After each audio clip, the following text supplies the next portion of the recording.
Halo semua, jumpa lagi dengan saya Depri Saipuloh. Ya, kita akan review Indonesia lawan Cina di Stadion Qingdao Youth National Football pada 15 Oktober 2024 pukul 19. Kita akan membahas secara detail ya duel yang boleh disebut misi pecah telur bagi Garuda di putaran 3. Mengapa? Karena kita sudah 3 kali imbang dan kita baru meraih 3 poin.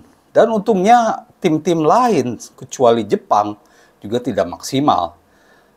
3 tim di atas kita semuanya memiliki poin 4. Dan itu juga dengan koleksi gol yang biasa-biasa saja, kecuali Jepang. Nah, kita bicara soal duel melawan Cina. Secara rekor, dari head to head, kita memang kalah ya. Dari 17 pertemuan berdasarkan situs 11 versus 11, kita hanya menang 3 kali. Yaitu di era-era tahun 87, terakhir kali kita menang.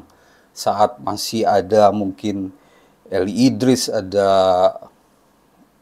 Rahmat Darmawan saat itu mungkin ya. Generasi emas juga, salah satu generasi emas timnas. Namun di akhir-akhir tahun ini, utamanya saat tandang ke Cina, kita memang lebih banyak terjungkal. Pertemuan terakhir kita kalah 0-1 dari Cina pada 2013. Tapi di 3 pertemuan sebelumnya di Cina, kita memang menorehkan hasil yang cukup mengerikan, yaitu kalah. Pada 2004 itu kalah 5-0. Pada 2001 kita kalah 5-1. Pada tahun 2000 ya kita kalah 4-0. Tahun 2000 dan 2001 itu memang masa keemasan buat Cina ya, saat mereka lolos ke Piala Dunia 2002 di Korea Selatan dan Jepang. Walaupun di Piala Dunianya mereka dibantai malah ya, tidak mencetak 1 gol pun dan kalah telak dari Turki, dari Brazil, dari Costa Rica. Nah, sejak saat itu mereka tidak pernah lagi ke Piala Dunia. Nah, timnas Indonesia wajib pecah telur lawan Cina karena inilah kesempatan bagi kita untuk meraih poin penuh. Karena jalan ke depan masih panjang. Ada 7 laga dan dengan 7 laga dengan pertandingan lawan Cina. Setelah lawan Cina kita akan menjalani duel-duel berat lagi. Nah, maka itu kalau kita kalah atau imbang, ini bakal semakin berat. Memang tidak kalah, tapi poin kita minim. Cuma 4. Nah, kesempatan emas, walaupun di kandang lawan, kita harus manfaatkan sebaik mungkin. Timnas Indonesia tidak akan diperkuat oleh Jordi Amat karena sudah dikonfirmasi Jordi Amat pulang langsung ke Johor ya, karena cedera. Sedangkan pemain lain sudah cukup baik kondisinya. Nah, kembali ke peluang timnas Indonesia melawan Cina, kita memang tidak jumawa. Seperti yang dikatakan oleh Shin Tae-yong bahwa mereka tidak meremehkan Cina. Cina memang belum pernah menang. Tapi Shin Tae-yong pantang untuk anggap remeh. Apalagi memang kalau dilihat dari ranking kita memang di bawah Cina. Dan itu memang sudah jadi gaya dari Shin Tae-yong. Tidak pernah menganggap enteng lawan. Nah, kasus berbeda dengan pelatih Cina, Branko Ivankovic. Pelatih asal Kroasia ini justru tampang bengal gitu ya. Mengapa bisa disebut begitu? Karena dia malah seperti tidak bersalah, sudah 3 kali kalah di putaran 3. Dia menyebut bahwa Cina sudah belajar dari 3 kali kekalahan melawan tim kuat. Dia mengatakan duel sebenarnya adalah melawan Indonesia. Seakan-akan dia begitu pede, begitu lugu melihat kekuatan timnas Indonesia. Dia seperti berkaca kepada Cina zaman dulu saat masih ada Litie, Zhou Jiali. Sekarang Cina sudah berubah, banyak penurunan. Walaupun liga mereka kuat, tapi mereka juga banyak diganggu oleh skandal, pengaturan skor, segala macam. Dan regenerasi mereka kurang. Buktinya mereka masih mengandalkan Wu Lei yang tidak main lawan Australia ya, dan diharapkan main lawan Indonesia karena Wu Lei ini pencetak gol terbanyak mereka saat ini. Sudah main sejak 2010, bayangkan saja sejak 2010. Striker 32 tahun ini sudah mengoleksi 36 gol. Dan dia juga, kalau main lawan Indonesia, dia akan genap 100 caps untuk Cina. Wu Lei, selain Wu Lei ada juga Fernandinho ya, pemain naturalisasi mereka, Zheng Yuning, lalu Shi Weneng yang mencetak gol lawan Australia, itu pemain-pemain berbahaya.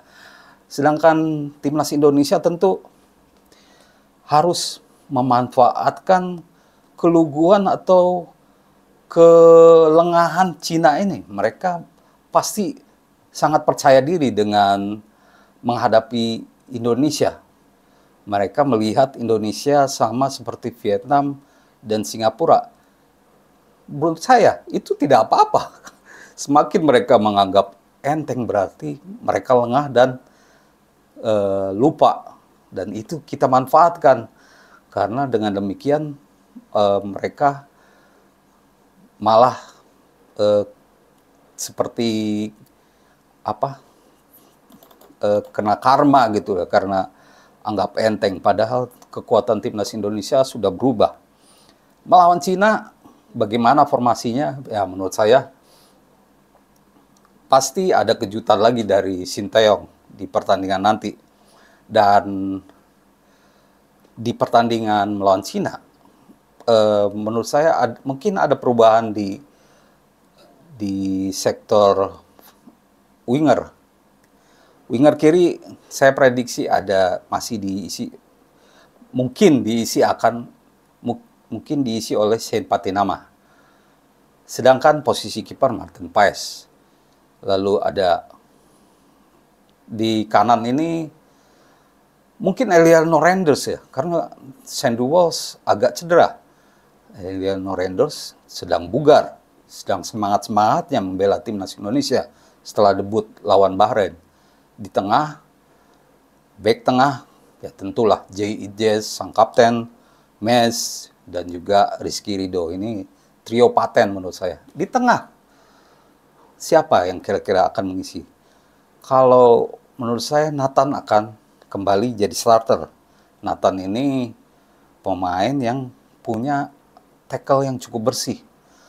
Dia bisa jaga pertahanan dan juga membangun serangan. Nah, tandemnya siapa? Kalau dilihat dari pengalaman ya Tom Haye ya.